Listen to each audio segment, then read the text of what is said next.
네, 교우 여러분 사랑합니다. 네, 생각과 말과 행동을 사랑으로 하게 되기를 저에게 소망하고 또 우리 모두가 그렇게 되길 소망합니다. 제가 중학교 때입니다. 교회에서 이제 중등부를 들어갔더니 교회 학교는 3월부터지만 교회는 1월부터 중등부가 되더라고요. 1월이었는데 담임 목사님 아들이라고 임력원으로 뽑아 주었습니다. 그래도 한 학년에 한 50명은 되었던 큰 교회였습니다. 그리고는 바로 겨울 임력원 수련회라고 갔는데 인생에 잊지 못할 경험을 하고 말았습니다. 산속에 있는 기도원으로 갔는데요. 한겨울이었고 달이 엄청 밝았던 것으로 기억됩니다. 그 한밤중에 옷을 든든히 입으라고 하시고는 학생들에게 밖으로 따라 나오라는 겁니다. 나가보니까 그 어둡다는 것만으로도 굉장히 무서웠습니다. 작은 소리도 크게 들려왔고 산짐승들의 울음소리도 들렸습니다. 지금 생각해보면 짐승들 입장에서도 자기들 영역에 인간들이 들어왔으니까 잠도 못 자고 얼마나 불편했겠습니까? 그런데 그 울음소리를 듣다 보니까 전설의 고향이 떠오르고 너무 무서웠습니다. 게다가 커다란 비닐, 김장 비닐을 한 사람씩 주면서 10여 명 되는 학생들을 이렇게 같이 출발시켜서는 더 깊고 깊은 골짜기로 가다가 어떤 바위가 있으면 너는 여기서 기도하라고 그렇게 한 명씩 이렇게 떨어뜨려 놓는 겁니다. 그리고는 거기서 기도하라는 겁니다. 정말 너무 무서워서 당장이라도 내려가고 싶었지만 그럴 수는 없었습니다. 아버지가 담임 목사이셔서도 그랬고 또 여학생들도 있는데 바로 내려가 버리면 너무 없어 보일까 봐 그럴 수 없었습니다. 처음엔 장난스럽게 야호 그러기도 하고 누구야 거기 있니?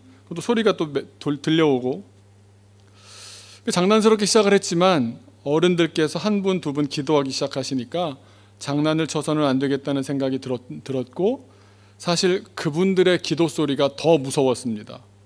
저렇게 맺힌 게 많으신 분들이었나 싶었습니다. 그래서 들짐승들 소리에 또 그런 기도 소리가 너무 무서워서 무서움을 잊으려고 같이 소리 질렀습니다. 기도를 한 건지 무서움에 울부짖었는지는 모르겠지만 그런 일도 있었지라는 재미있는 추억으로 기억하고 있습니다. 그런데 저보고 지금 다시 그렇게 하라고 하면 무슨 어떤 과정 없이 그냥 그렇게 기도해라고 하면 아니면 자녀들에게 그렇게 시키겠느냐라고 물어본다면 저는 그러지는 않겠습니다라고 대답할 것 같습니다. 왜냐하면 물론 스스로 그런 상황에 선택할 수는 있겠지만 두려움을 기반으로 형성되는 신앙은 건강한 신앙이 될 수 없기 때문입니다. 두려움은 우리를 올가맬 뿐만 아니라 하나님을 왜곡합니다. 심각한 문제입니다. 물론 두려움을 조장해야 사람들이 집중하고 또 참여한 사람들은 나도 뭔가를 했다라고 생각합니다. 기도라는 행위가 주는 카타르시스가 그 효과가 매우 크기 때문입니다. 그런데 하나님에 대해서는 왜곡되고 나와는 멀어집니다. 우리는 오직 하나님과의 깊고 온전한 관계를 통해서만 참된 자유를 맛보게 됩니다. 그러나 때때로 찾아오는 그런 두려움들은 우리를 뻣뻣하게 만들고 경직되게 합니다. 그리고 두려움으로 하는 결정이야말로 가장 잘못된 결과를 낳습니다.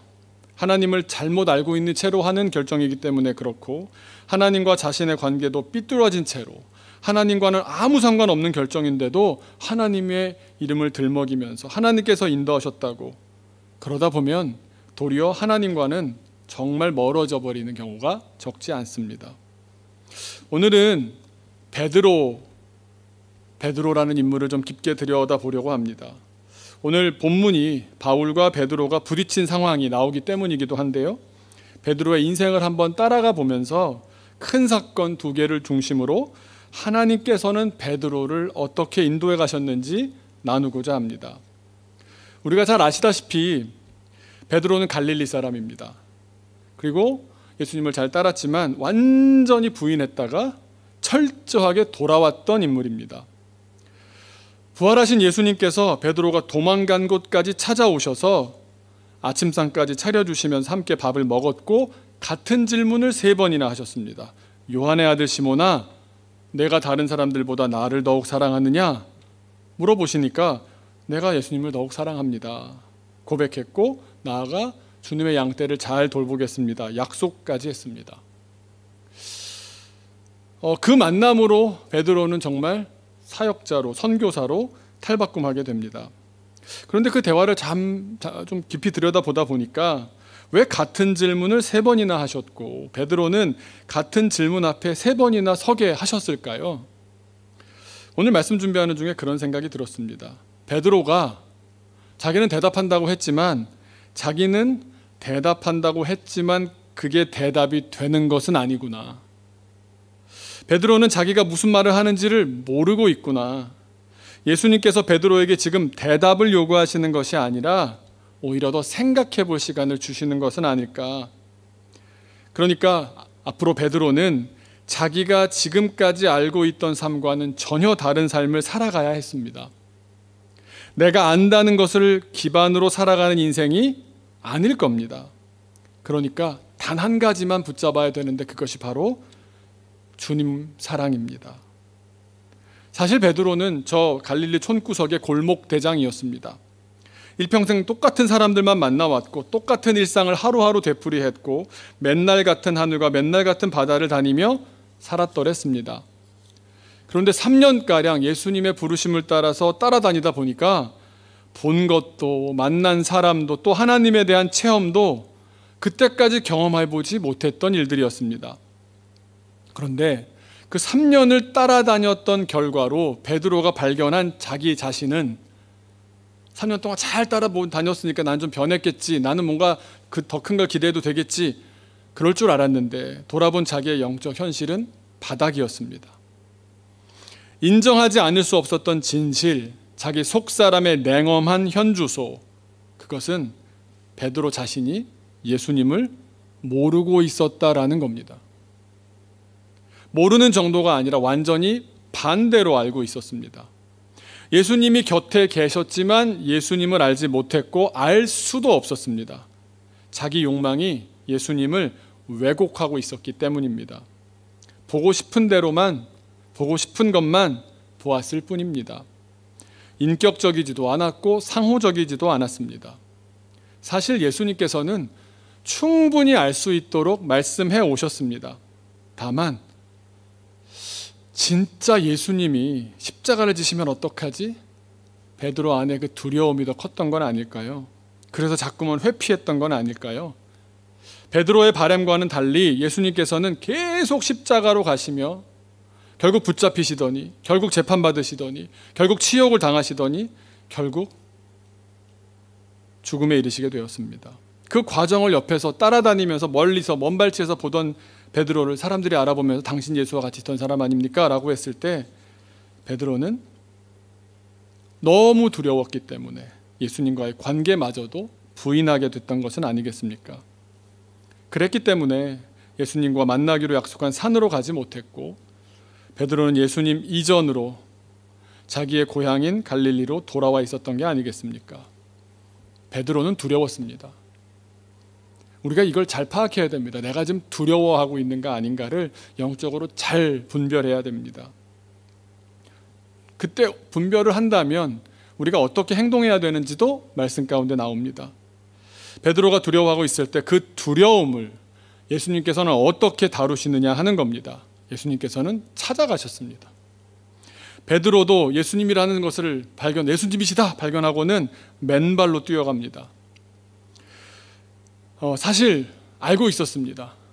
예수님은 말씀하셨던 대로, 우리가 제자로 따라다녔을 때 하셨던 말씀대로 성취하셨고 그대로 부활하셨다는 것도 알고 있었지만 나는 그 자리에 갈 수가 없었습니다.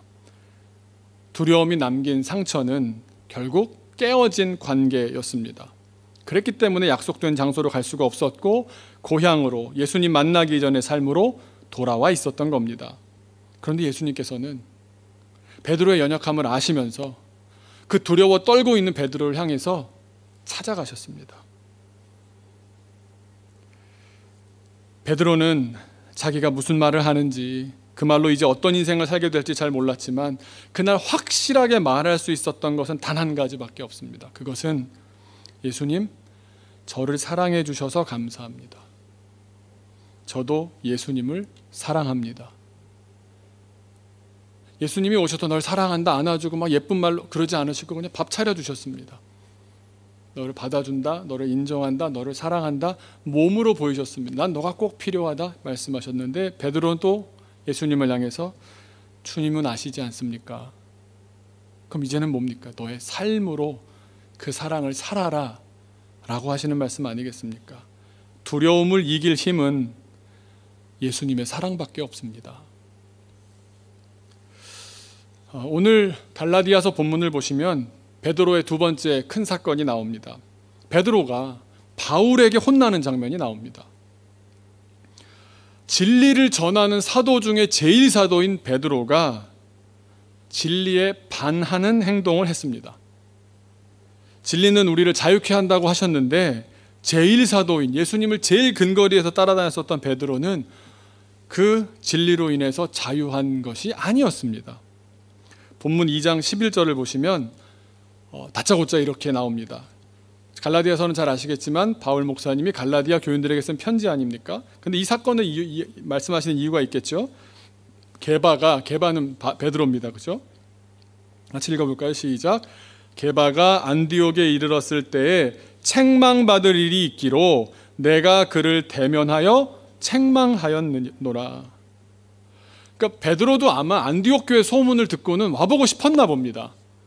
아니 이방 지역 중에서 안디옥이라는 데 교회가 세워졌는데 거기가 부흥한데 거기 뭐 놀라운 일이 벌어지고 있대. 선교사도 파송했대. 거기서 예루살렘 교회도 도와줬대. 뭐 이러니까 나도 한번 가보고 싶은 마음에 갔던 것 같습니다. 또 다른 사람들도 오는 장면들이 나오는 걸 보니까 사도들 사이에서도 그 안디옥 교회는 한번 꼭 가봐야 돼.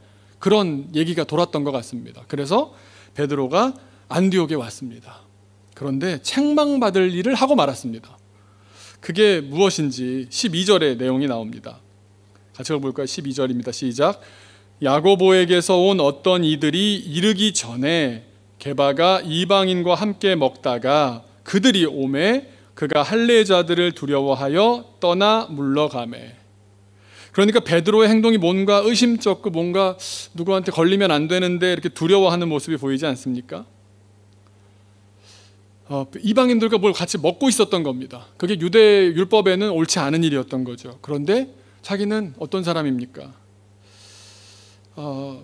베드로는 하나님께서 환상까지 보여주시면서 그것도 같은 환상을 3번이나 보여주시면서 이방인의 집에 가서 음식같이 먹어라, 거부하지 말아라, 그러니까 이젠 이방인과 어울리는 것을 받아들이거라 아주 강력하게 말씀하셨던 그때 받은 말씀 바로 사도행전 10장 15절을 기억하고 있었을 겁니다. 뭐라고 합니까? 사도행전 10장 15절을 보시면 하나님께서 깨끗게 하신 것을 네가 속되다 하지 말라.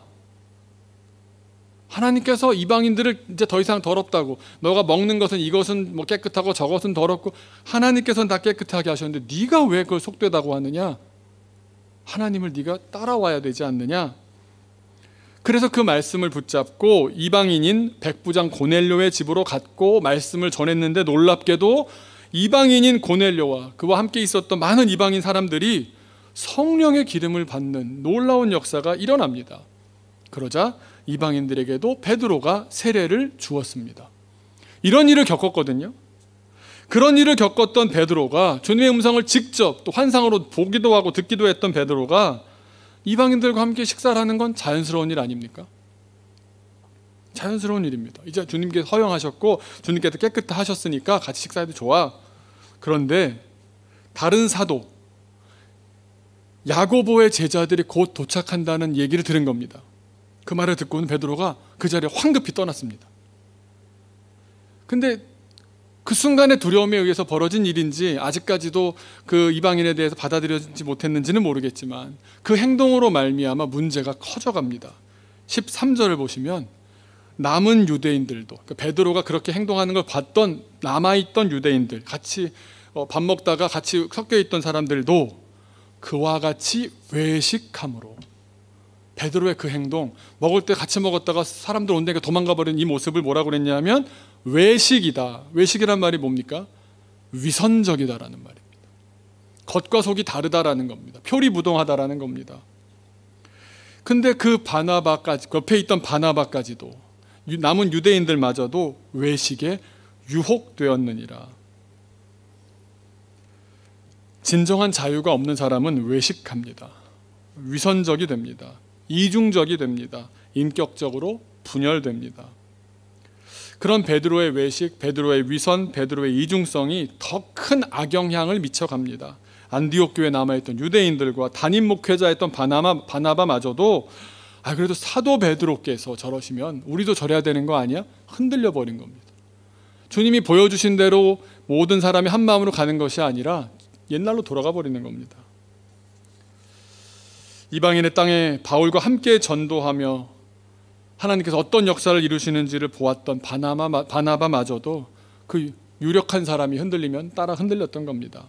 그렇기 때문에 그걸 바로 잡아야겠다는 생각에 바울이 베드로에게 책망하며 말했던 겁니다. 14절에 보시면 그러므로 나는 그들이 복음의 진리를 따라 바르게 행하지 아니함을 보고 모든 자 앞에서 게바에게 이르되, 이게 게바를 혼내려고 그랬던 게 아니라 모든 사람 앞에 옳고 그름을 정리해야 되는 것 아닙니까?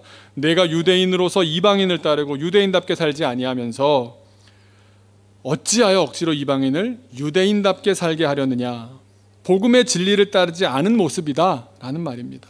그대가 여전히 율법의 행위를 중요하게 생각하고 여전히 누가 내 행위를 살피나 안 살피나 눈치를 보고 있는데 어떻게 믿음으로 구원받는다는 사실로 세상에 전파하며 살 수 있겠느냐 이 말입니다. 그래서 15, 16절 계속 가다 19절에 아주 분명하게 선을 긋습니다. 19절을 보시면 내가 율법으로 말미암아 율법에 대하여 죽었나니, 유대인이 신봉하는 율법에 대해서 나는 죽었는데 이는 하나님에 대해서 살기 위해서다. 율법으로는 구원받지 못한다. 사실 율법에 대해서 누가 더 해박하냐 따져보면 베드로보다는 바울이 한참 위일 겁니다. 더 많이 알고 그 속뜻이 뭔지를 다 알겠고 그걸로 먹고 살았던 면도 있었습니다. 그런데 바울은 그것을 다 죽였다고 말하는 겁니다. 그런데 베드로는 여전히 그 율법의 영향을 지대하게 받고 있었습니다. 왜 그랬을까요? 왜 그랬을까요? 여러 가지 해석이 가능하겠지만 베드로는 다시금 두려웠던 겁니다. 갈릴리 호숫가에서 예수님 손을 잡고 다시 결단했지만 두려움은 자기도 모르게 다시 찾아왔습니다. 사랑하는 교우 여러분, 두려움은 쉬이 사라지지 않습니다. 다시 찾아옵니다. 얼마나 작아져 있었던지 다른 사도도 아니고 사도의 제자들이 온다는 말만 듣고도 황급하게 걸음 하나 살려라 자리를 떠나야 했을 정도로 여전히 아직도 그 베드로마저 두려움에 쉽게 넘어지는 겁니다. 우리도 두려움이 엄습해 오면 우리의 과거라든가 우리의 아킬레스건이라든가 그런 게 건드려지면 여러분 두려움을 이겨낼 수 있습니까? 우리가 두려움에 올가매어져 있는 한 우리는 자유할 수가 없습니다. 주님 주시는 자유를 만끽할 수가 없습니다. 하지만 이 게바 이야기를, 베드로 이야기를 바울 목사님 하신 이유가 있습니다. 베드로를 이렇게 책망하려고, 나는 막내 사도였지만 내가 제일 사도 되시는 분도 내가 막 책망했어, 나 대단하지, 이런 얘기를 하려고 하는 게 아니라 오늘 2장 20절을 말씀하기 위해서 이 이야기를 꺼냈던 겁니다. 베드로의 두려움을 책망한 뒤에 하나님께서는 바울을 통해서 우리 모두에게 말씀을 주시는 겁니다. 2장 20절 뭐라고요? 같이 한번 읽겠습니다. 시작. 내가 그리스도와 함께 십자가에 못 박혔나니 그런즉 이제는 내가 사는 것이 아니요 오직 내 안에 그리스도께서 사시는 것이라. 이제 내가 육체 가운데 사는 것은 나를 사랑하사 나를 위하여 자기 자신을 버리신 하나님의 아들을 믿는 믿음 안에서 사는 것이라.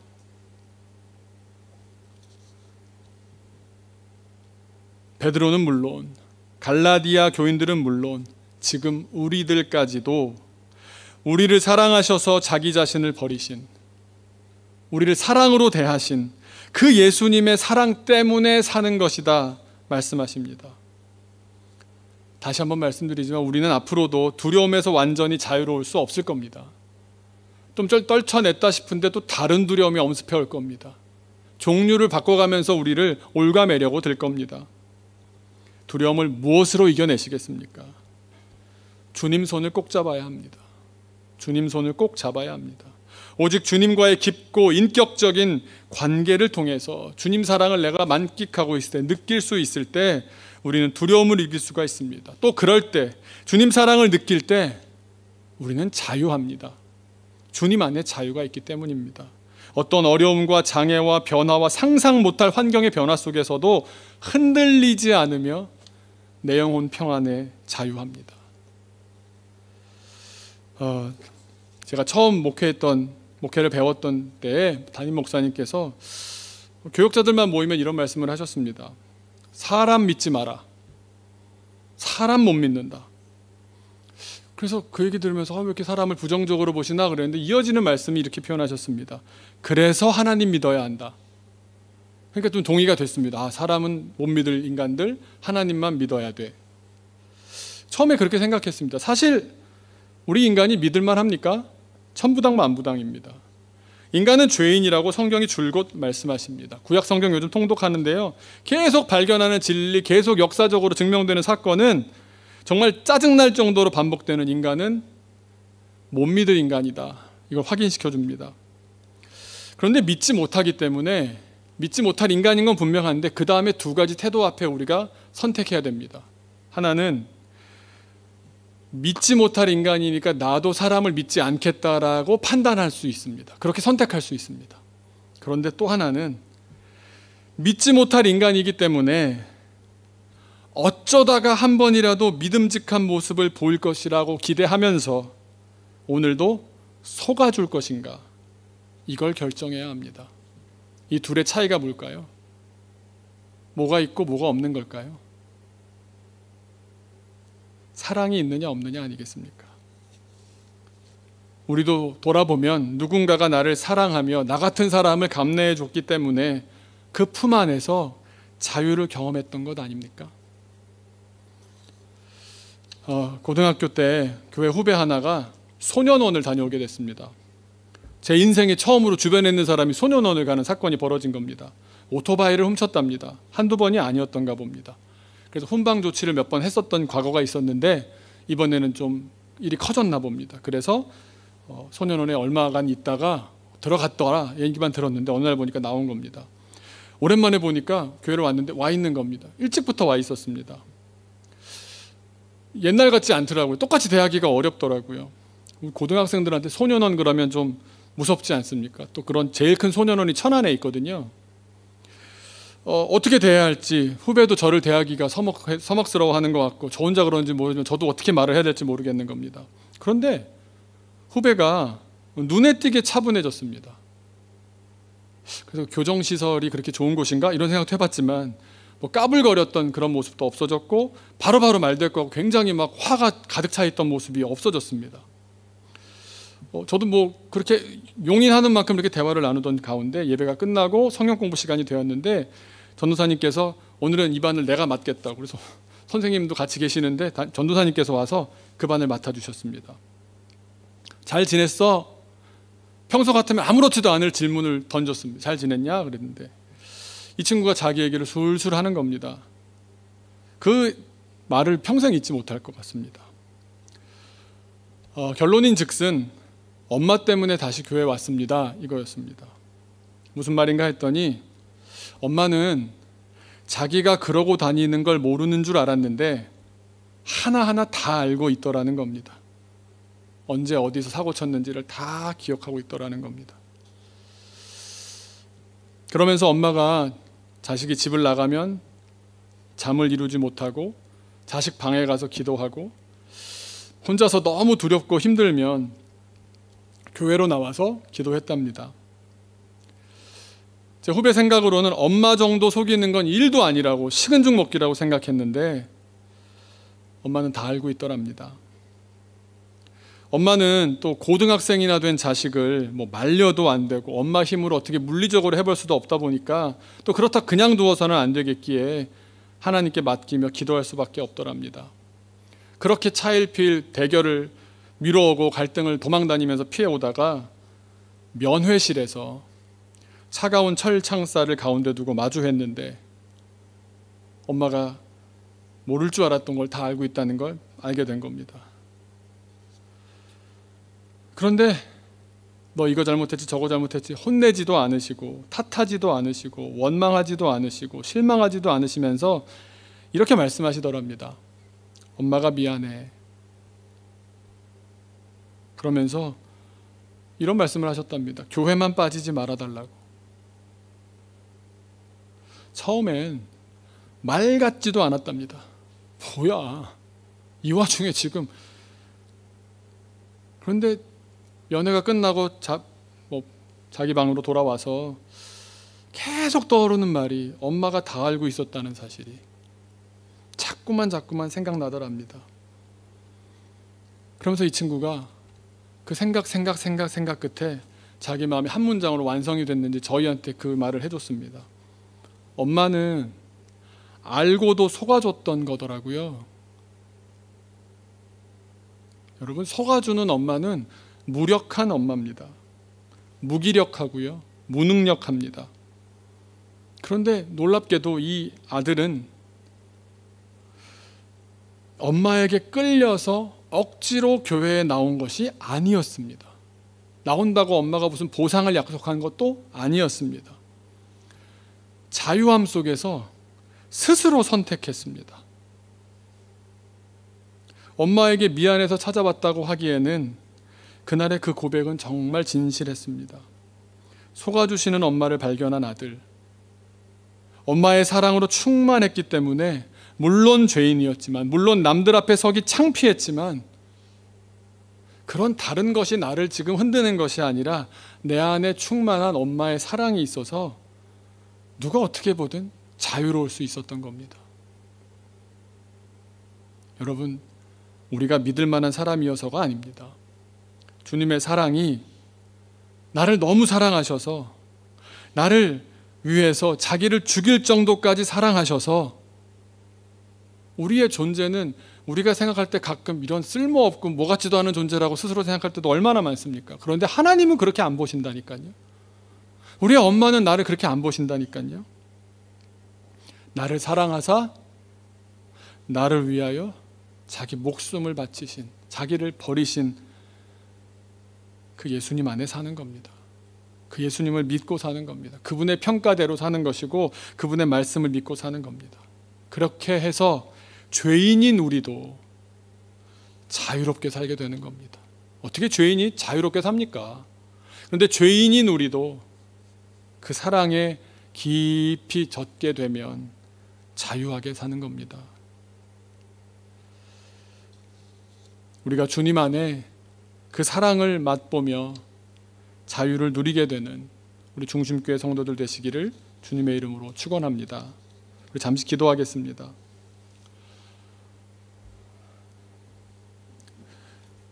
나의 주를 손에 못자국을 보아 안다고 했죠. 그게 뭘까요? 사랑 아니겠습니까? 그분이 나의 주님이심을 무얼로 알 수 있겠습니까? 뭐 거룩하셔서 거대하셔서 막 명령 내리시니까 무시무시하시니까 그게 아니라 손에 못자국이 그분이 나의 주님이신, 그분이 나의 아버지이신 증거입니다. 정말 나를 사랑하셔서 나를 위하여 자기를 버리셨구나. 오늘 기도할 때 주님의 사랑으로 오늘 비 내리는데 비처럼 우리에게 내려 주옵소서. 또 우리가 우리 자녀들에게, 사람들에게 사랑으로 대하게 하여 주옵소서. 그리하여 우리가 그 자유함을 선포하게 하옵소서. 잠시 기도하겠습니다.